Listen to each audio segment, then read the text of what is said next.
We're super excited for this episode. We have Christine Parrish. She's the VP of Technology Solutions with Compact Membrane, and they're an exciting new startup, if you will, but they're taking some focus, some lab work, academia work, now stepping into pilots, have gone through funding, and are ready to commercialize their technology. And their technology is focused on membranes, the name.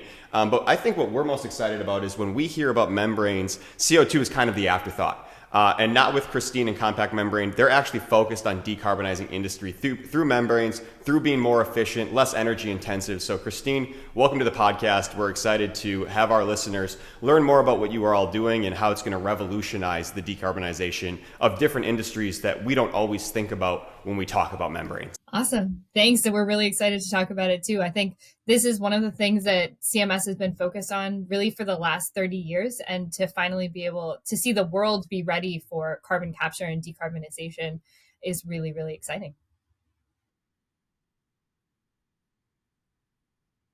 Yeah.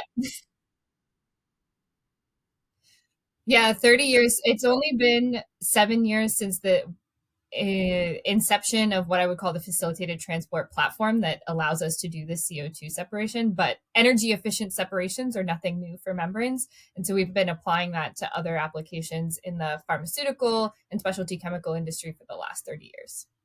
No, you have the coolest job title that if I had any technical skills, capabilities, or mindset whatsoever, I would aspire to do. But the chief membranologist, like that is just the best title of a job ever. I will never hold that, but somebody has to, I guess. We aspire to it too, but Sudip is very excellent with membranes, and membranes have held such promise for years. I think they're kind of a holy grail that people have been talking about of, if we could get them to work in industry, they would solve all of these problems. And it's really nice to see their day in the sun coming. That's great. Well, so that's a great place to start. So, we'll want to learn all about what you're doing there at CMS, but let's maybe kind of start at more of a higher level. Tell us about what you're ultimately trying to accomplish. So I know we talk about decarbonizing hard-to-abate industries. What does that mean? Where do you play in that? What's your mission? And then kind of get into a little bit more of the technology behind it. Absolutely. I think one of the things that we have heard from customers often is that they want to decarbonize, but they don't want to turn off the assets that they have today. And they don't want to have to do complicated retrofits or something that causes them to really move into a new way of operating their plants. And one of the things, we heard is, we don't want a chemical solution. We don't want a liquid solution. And when we're thinking about this, we make membranes, and think of them like the HVAC filter cartridges that most people have in their house, in their air conditioning systems. And that really enables the customers to do decarbonization with a bolt-on solution at the back of their plant that they can really use to do some powerful decarbonization and stop that CO2 from ever going into the atmosphere. So yeah, who are the they? Are we talking about power plants? Are we talking about industry? Like who's the biggest users of something like this? And I think power plants, they're looking for it too, but there are some incumbent technologies like amines that work really well for the natural gas power plants. I think what we're hearing from some of our customers in the steel, in the cement, in the oil and gas industry is that they're not being served. They don't have they have some large centralized streams, but in a lot of plants, you might walk around and you might have 7 different sources that are all a mile away from each other, and piping those together would never be economically efficient. And so what they need is a modular solution that can sit next to the CO2 source and capture all of that CO2 and sit in environments that don't require very complicated engineering, right? The membrane can't require 7 pre-treatment steps and 5 post-treatment steps after, because that becomes a very complex system to both maintain and operate. Well, with the retrofit, you're talking about all these steps, everything takes up footprint. When I think of, just a cartridge, sliding it in, I just changed mine out the other day. We're not talking about a lot of real estate. That is so contrary to what we've seen. What is the footprint like? When you're talking bolt-on, are we just feeding, flue gas through this membrane? What comes out the other side? And how is it differentiated from the multi-process, space constraining installs that we have seen in these industries that don't feel served? Yeah. So what you're looking at is, think about 40-foot shipping containers full of membranes, and then you get an air rich stream out one side. That air rich stream will have most of the SOx and NOx particulates removed, they'll actually go with the CO2 stream. And so what makes that different is then that stream that has been treated by or rejected by the membranes can then, be released. And then your secondary stream, and what we consider the product, is your CO2. And the flexibility of membranes allows you to do two things. The first is get that CO2 with as little energy as possible. And then the second is have varying CO2 purities. If I am selling CO2 to someone who's doing food and beverage, right, they want 99.5 or 99.8, and they want it to be pure CO2. If you are sitting next to a place where you could do mineralization or another carbon to value application, you don't want to pay for 99.5 CO2. And so membranes give you the flexibility to get to 60% CO2, use it, turn it into a valuable product like CO or methane or ammonia, and use that CO2 then to make products, instead of trying to say, okay, we could pull more CO2 out of the ground to make these products, or we could use the CO2 that's already floating around to do it and do some CO2 avoidance. Yeah, that's so. I've got a quick comment on all what you're saying, but then a question on that. It always concerns me or bothers me that we always talk about the transportation sector, and I think that's like the worst CO2 emitter there is, and it just isn't, right? Like it is. I think transportation amounts to something like 17% of total emissions. But that's what we spend 90% of our time talking about. And it's what we're turning the hard to abate. The markets that you're serving don't really have good solutions for CO2 capture. But if we had it, they'd have a way bigger impact than electric cars and everything else that we're doing and all these other things. Those are important, don't get me wrong. 17% is a big number. But I actually was hearing something just the other day about food waste alone makes up more than that. So the overabundance of production of food and trash, and we talk about landfills, and so those feed right into what you're doing as well. So, but in that also brings that question: what do you do with the CO2? So, I'm going to put you on the spot a little bit outside of the realm of where you're at. But you're helping people collect that CO2, capture that CO2. What are they doing? Are we not just going into pipelines? We're not just sequestering. You're talking about alternative uses for it. So, are you partaking in any of those downstream efforts as well? Yeah, so we don't do the downstream methods ourselves, but we are certainly collaborating with partners to do. And I think one of the things that's important to think about membranes is that they're enablers for a lot of other technologies. So they're enabling sequestration in places where that's geographically possible, right? There are some areas of the world where they don't have good carbon sinks. And so utilization is going to be their only option. And when you're looking at utilization, that typically looks like something that they don't want to pay very high energy penalties or cost penalties in a capital sense for putting in more equipment than they need. So I'll just maybe give some well-known examples from the industry. Cemvita is doing a lot to take CO2 and, turn it into a multitude of different products, including methanol, Remora, Recarbon. All of these people are looking at using CO2 to make something valuable. And I think that's really, really important. I think that was Remora giving the honk in the background just there. That's great. We love the Remora team. They've been great partners of ours as well. And actually, Paul Gross is on the podcast. Early days, so go back and watch it. Yeah. 7 or something episodes. Seven episodes. That's great.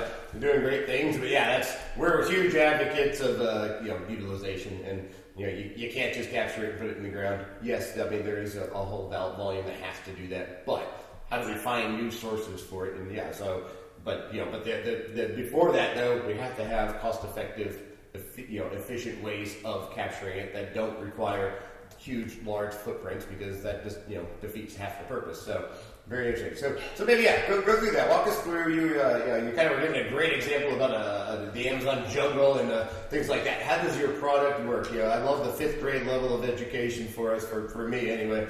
I second that. I'll throw myself in there. 6th or 7th grade at least. I'm 4th or 5th. So how does your product work? What do you do? Yeah, we make facilitated transport membranes. And if you think about how a facilitated transport membrane works, it's easy to picture the jungle, right? And if I had no access to a car and I was trying to get through the jungle that's full of bush, and I'm just a person, and I have a machete, I have to hack my way through that bush. And it's going to take a lot of time and a lot of effort, and it's not going to be easy. If Tarzan is trying to move through that same jungle, he is going to grab onto all those vines and move much more quickly, much more easily. And if you think about the number of Tarzans versus the number of me that could move through the bush, Tarzan is going to go much faster, and there's going to be a lot more of him. And that's exactly how facilitated transport membranes work. There's chemical end groups on our polymers that you can think of as the vines, and Tarzan just moves through them. In this case, Tarzan is the CO2. So it moves through. They're not used up. They don't need to be regenerated. They're just vines. So they're just hanging on there. The Tarzan uses them, and then they're going right back to the same amount of utilization that they had before that CO2 molecule was touching them. Nitrogen is the person that would have to hack their way through the bush, and the bush that is always, growing right back up as soon as one of them hacks their way through. And so that's what makes it really low energy, is that CO2 goes through very easily. You can imagine, I'd have 100 Tarzans moving at the speed of one person. And it just makes a really efficient, easy separation. Since you're not having to regenerate, no wear down of the membranes, are we talking long life expectancy, low operational rigor, having to have somebody out there making changes, downtime? What does that look like? Exactly. So it looks like you would replace all of the membranes about every 6 to 8 years. So an 8-year lifetime of the membrane, that's not terrible. If you think of plants, typically steel is 25 years for most compressors. So that's 3 times during the lifetime of the plant that you would have to replace the membranes. The schedule may be different depending on how you're operating. Oil and gas plants tend to have a 2-year turnaround, and in that turnaround, you could replace a portion of the membranes instead of all of them. But it does make the maintenance a lot easier and very predictable too. Now, so I know, like in say a pressure sting absorption type of system or other membrane systems, a lot of time it's you're letting the nitrogen go through, or other gases. And it sounds like yours is letting the CO2. That's your core focus. Is that A, your product differentiator, and B, does it make it much more effective because you're focusing on the one that we're trying to extract as opposed to eliminating everything else, that whole jungle? Is that kind of, am I saying that correctly? Yeah, precisely. And the other thing that we have specifically thought about with our membranes is that we also want this, we want the CO2 to go through, but we also want the SOx, the NOx, what we would consider the contaminants in the stream, to go with the CO2 so that they can be thermally processed later. We can't release SOx and NOx to the atmosphere, and to remove them, typically you use a thermal process. Thermally heating a very large stream with low concentrations of SOx and NOx, not very energy efficient. Putting it into a stream that is, a 10th or 100th of that volume makes it much more efficient and allows us to use better methods of removing those. So the total offshoot of that then, so really you're stripping a lot of the air and the nitrogen out. That sounds like pretty pure, clean thing. Are you just venting that, or are you doing anything? You've already kind of purified to nitrogen. Are we compressing that and liquefying that and using the nitrogen, or is it not enough volume? Does it not worth it? It will depend on the application. So, one of the applications that we're looking at is steel, in which there may be a lot of carbon monoxide in that stream with the nitrogen. So in that case, you would have to separate the CO and the nitrogen. In other applications where it's very clean and there's not a lot of oxygen, that will be a very pure nitrogen stream, and you could use it for other applications, or you could vent it safely. It's all about, where you are and how much does that utilization make sense for you.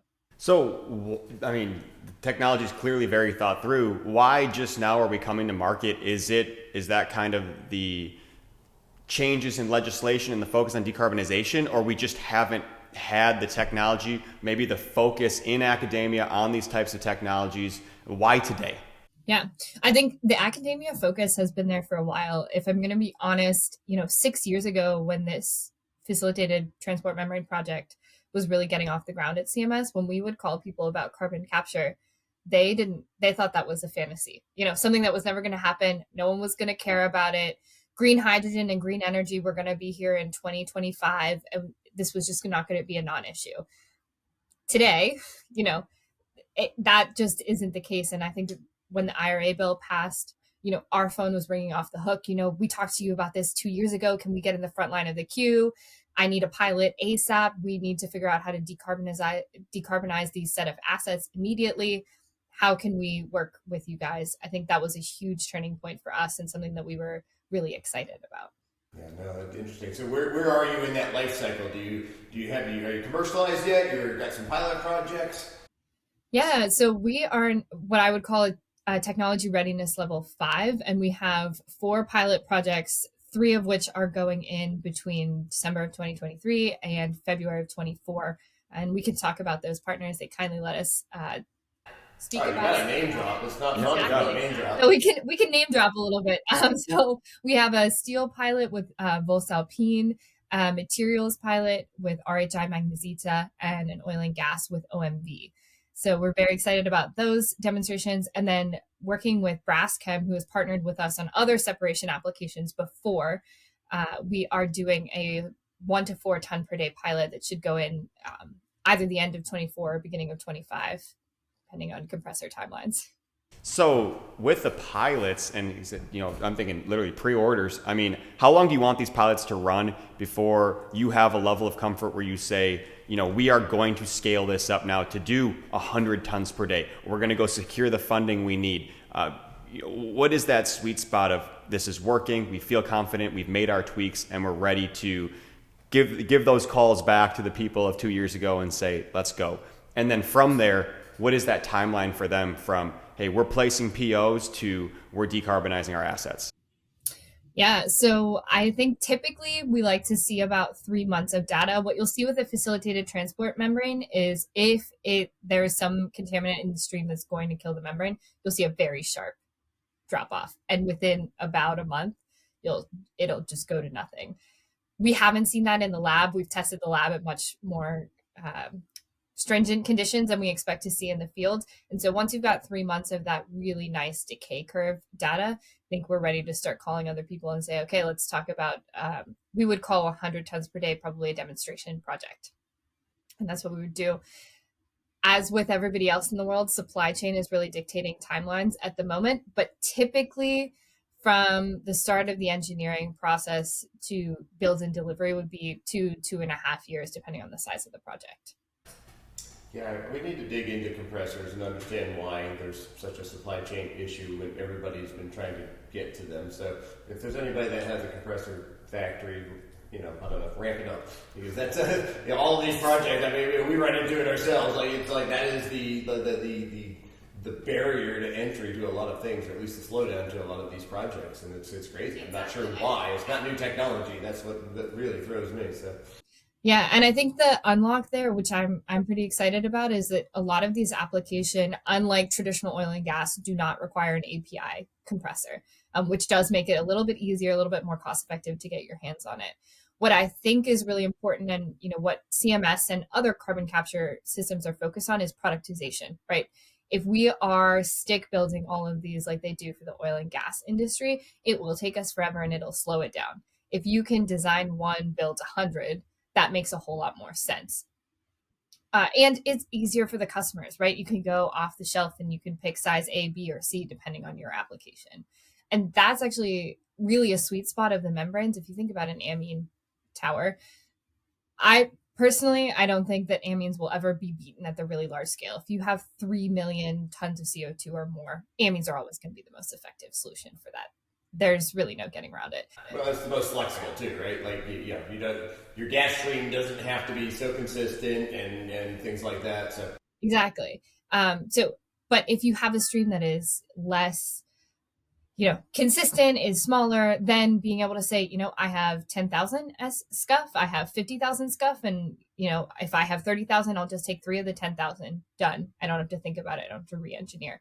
It makes life much easier. Are you able to design off the shelf? Is great. Like, can you say this is what we expect peak flow to be, or in 5 years we anticipate that we're going to tie in another stack, but we want to run today at 50-30% of what we believe max volume to be? Do the membranes care? Do you see a drop off in efficiency? What does that look like? No, so you really don't see a drop off in efficiency, which is great. What we'll do, and membranes really give you the flexibility. So it's not a once pass through system. There's 2 banks of membranes really, and there's a recycle loop for that. So if you wanted to run at 50% the capacity, we could do 2 things. You could only put in half the amount of membranes that you need, and then in 5 years when you're ready to do, just install more membrane units, but the balance of plant or the compressor would all be there.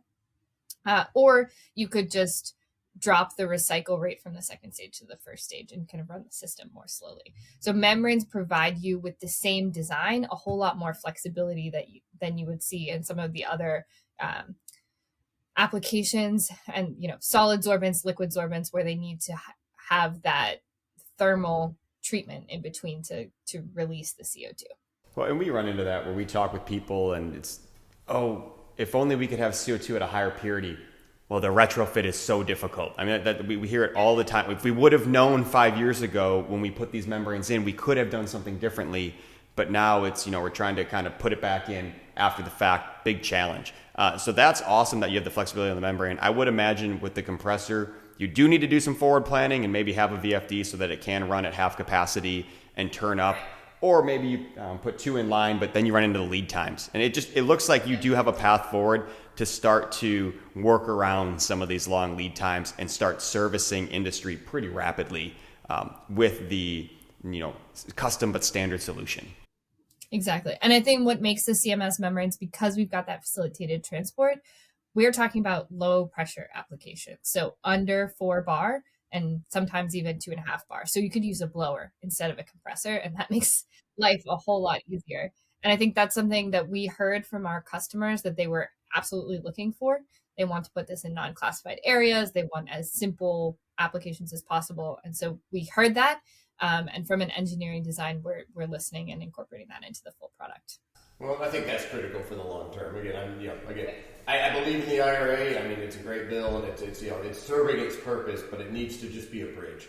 And it needs to be a bridge to give us enough runway to constantly advance the technology to be cost effective. If it costs $85 a ton to capture the CO2 and then dispose of it, that's not cost effective long term. So what you're saying, can you get rid of the compressors, which is probably one of the most expensive components of the system?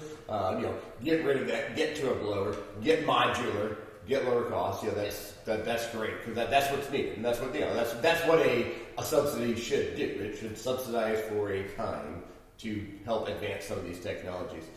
Is one of your biggest obstacles as you get past this first round of pilots, and even with these pilots, it's what do I do with the CO2 now? We don't have pipelines as it stands today. What year are we in? 2023. We're not going to have a pipeline, or very few small pipelines in the near future. It looks like we're heading more in the direction of of regional, localized, basically direct inject hubs of individuals that have access to them. There's 2 or 3 states now that are kind of taking that responsibility from the EPA and qualifying their own Tier 6 wells and not requiring the EPA to wait 6 years to do. But those still take time as well. Those are very centrally focused. Just because you have a steel mill doesn't mean underneath that steel mill you have a Tier 6 well. So that was a long way around to say, what are we doing with the CO2, even in the pilot projects that you have, and is that a big obstacle for you going forward?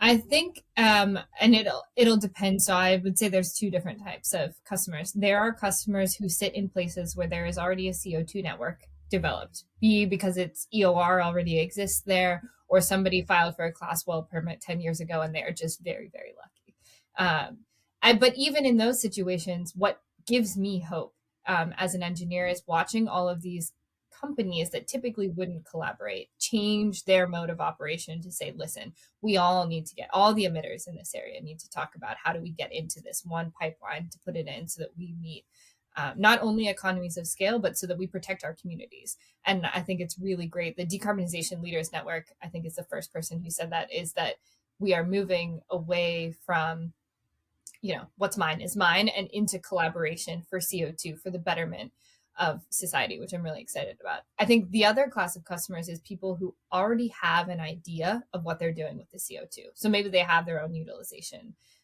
Maybe they can use it in their own process. Cement is a really good example of that, where they can use CO2 as a hardening agent. And I think those are the people who are moving first. They need to show kind of the guiding light for the rest of industry to say, look, here are the utilization options if sequestration is not near you. If you are near sequestration, here's what that looks like, and here's how many people you have to have playing together to make that work. Yeah, it's in my crystal ball, that's where I see the market going from we have these direct air capture hubs. Great, we've got $2 billion being invested in Louisiana. We work with a lot of these guys, so I'm not opposed to direct air capture. There is certainly, there's so much CO2 emissions that you have to do something with some of these large volumes.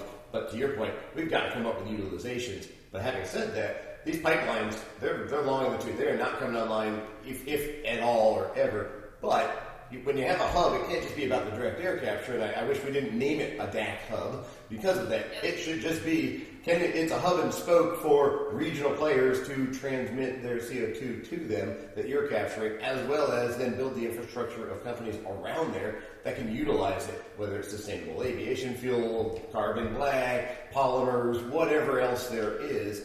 Build an infrastructure around it. Don't just focus on the direct air capture, because that in a million years, in 1,000 years, will never be cost effective relative to identifying alternative uses for it. But it certainly is a needed thing. Let's put our money into that from a federal subsidy, and then build from there. And I don't know if anybody's really doing that yet. And so, I'm glad to hear that there's, as you say, a consortium of people. Let's not rely on federal government to tell us how to do that. The industry's got to solve that problem. And then look at the radius around the DAC hubs.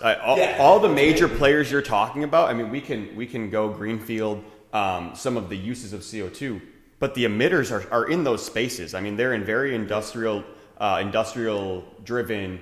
Oil and gas. You're down. And that's why Louisiana is such a great place, because they have the geological structure underneath, but at the same time they also have a lot of the huge emitters too. But that's just one section of the country. How do you do this in West Virginia or where Maryland or something? And I think you start with the well, and then you build an infrastructure around it of potential emitters. It should drive the economy ultimately. You've said it so many times in the podcast, but the DAC kind of souring for a compact membrane where you're working on the same end goal. In fact, you'll probably, not even probably, you'll be removing more CO2 that is emitted with your application. But we're focused on DAC. We write the articles about DAC. Everybody sees the funding for DAC. Have you pursued any of that funding? Have you received any grants? Are you getting a piece of that pie? Have you tried to, and people are just so focused on direct air capture? Is there opportunity? Because it really feels like a good marriage there to centrally locate everything. It does. Yeah, so I think, in my view anyway, DAC is a very pessimistic outlook, right? If we're assuming that DAC is our only hope and that's the thing that we have to fund because that's the only thing that'll happen, it's like putting a Band-Aid on a bullet hole, right? Versus you have this carbon capture where you can stop it from ever getting into the atmosphere and do a more cost-effective solution. But I think by doing carbon capture, we will learn lots of things, how to move these big volumes of air that will enable DAC to come down the price. So I think instead of putting them in opposition, it would be great to see the funding agencies look at them as complementary and roads to each other so that they could bridge that together. But I think in terms of funding, actually, we have had more success piggybacking on the hydrogen hubs because, a lot of the ways that hydrogen are made now, gray hydrogen, blue hydrogen is SMR, and that needs post-combustion capture too. And so we've, the Mid-Atlantic Hydrogen Hub that was just granted to Delaware, we were part of that application. We've been successful there. And I think the DOE is trying, and I'm actually very encouraged to see them looking at, okay, how do we bridge the valley of death between the first pilot and the first commercial unit, right? Industry is not going to swoop in after 1 ton per day pilot. They want to see something 20, 100 tons per day. And then that's when the risk has come down enough for them to pull out their capital projects spreadsheet and put a carbon capture project in for their, 500,000, 1 million tons a year application. And so I'm excited to see, the Office of Carbon Management and the OCED come together to start looking at those demonstration fundings a little bit more. I think we're applying for a number of them that are in the beginning of 2024 and hopeful to see that, go forward, because I'd say previously, oil and gas doesn't really want to play with the government. They worry about it, but now they're like, hey, I need to decarbonize. I'm willing to work with other people. I'm willing to work with the government. This funding is really important to getting these projects through that valley of death and getting commercial units, on the ground. No, absolutely. And you talk about that Mid-Atlantic hub for the hydrogen. I think 2 of the 8 hydrogen hubs are designated to be SMR or other have carbon capture technology. But then on the flip side, they're passing laws or writing the legislation today to be excessively stringent on hydrogen. It has to be green. It has to only be new construction. It has to be it has to come only from renewables and all of these other things. and it's going to kill it. It's going to absolutely kill it. I mean, and that's where we have to have industry and not government driving these.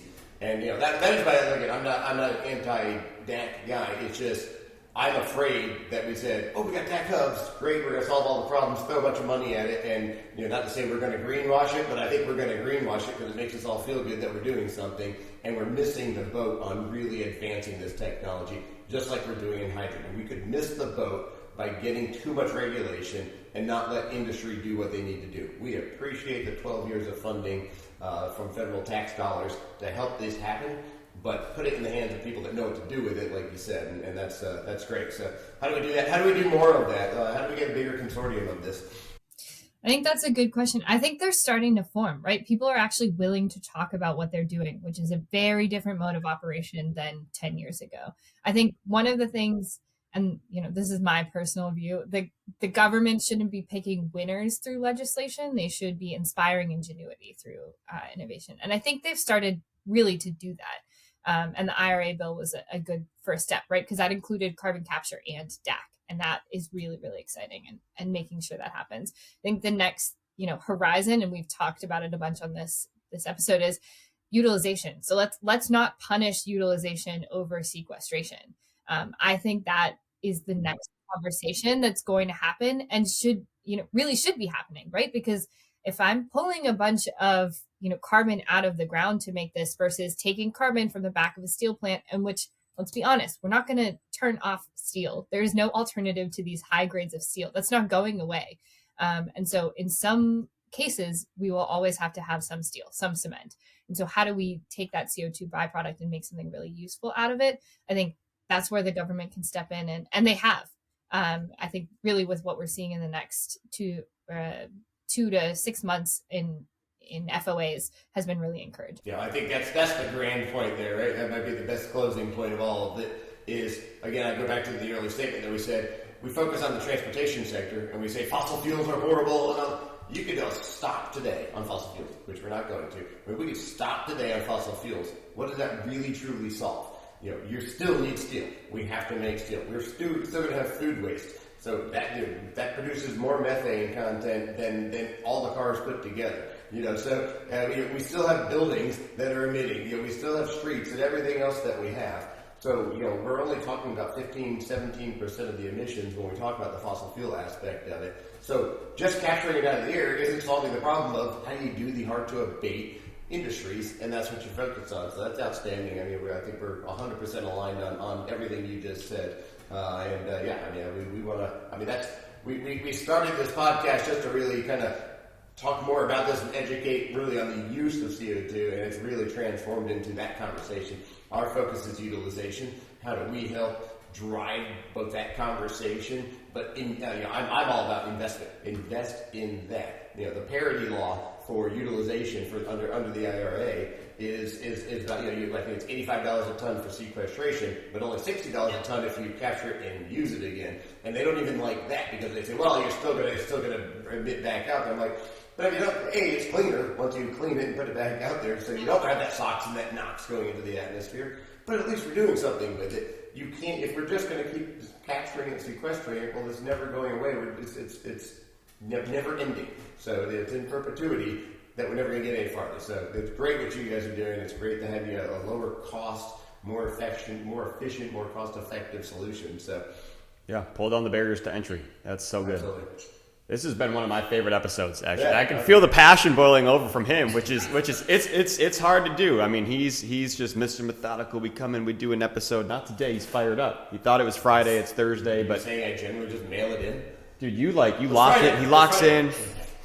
He's good behind the camera. I know it's important. I think that energy and enthusiasm is one of the biggest things we're trying to cultivate on our team, and we're seeing and excited to see in other people, right? Is that if we don't get excited about this and there aren't people who are like mission driven for having decarbonization become a reality, this won't happen because it's really easy to sit back and say someone else will. Our simple tagline is you have to be in the black if you want to be in the green. And so you have to have a profitable solution to these projects or products or issues if we're ever going to get there and commercialize it. And so, we have to collaborate on that. Industry has to be involved, and there has to be a cost-effective way, and then uses for it. I mean, there's no money to be made in sticking it in the ground other than the people that are getting paid to do it, which ultimately is the life cycle of our taxes going there. So we're all paying to capture it, put it in the ground. Again, it has to happen today, but what do we do about it? So yeah, keep on mission. I mean, it's so great, and talking about getting word out. Where can we find you? How can we support? How can our audience support? What's next for y'all? Tell us what you are needing. Yeah, I think, well, first of all, if I'll put a shout out too, if you're a compressor company. I think that's where we put we need the money. We need investment. We're going to do a Series B of going to get into a compressor company. Age-old technology that's older than the steel mill itself, but no. If you're PE and you're listening and you want to put those two things together. I think we're going to do it. And I like it. I like it a lot. But honestly, if you're from the hard-to-abate sector and you want to talk about a more energy efficient application for your carbon capture, or you're a utilization player that is starting to think outside the lab and you're like, okay, what if I don't need 99.5% CO2 if I knock it back to 70%? I think we'd love to have those conversations and get testing so that we can prove this full value chain out. Outstanding. Yeah. Thank you for joining us. Such an awesome episode. Yeah, thanks for having me. Put it up on Spotify, Apple Podcast, YouTube. So thank you so much, Christine.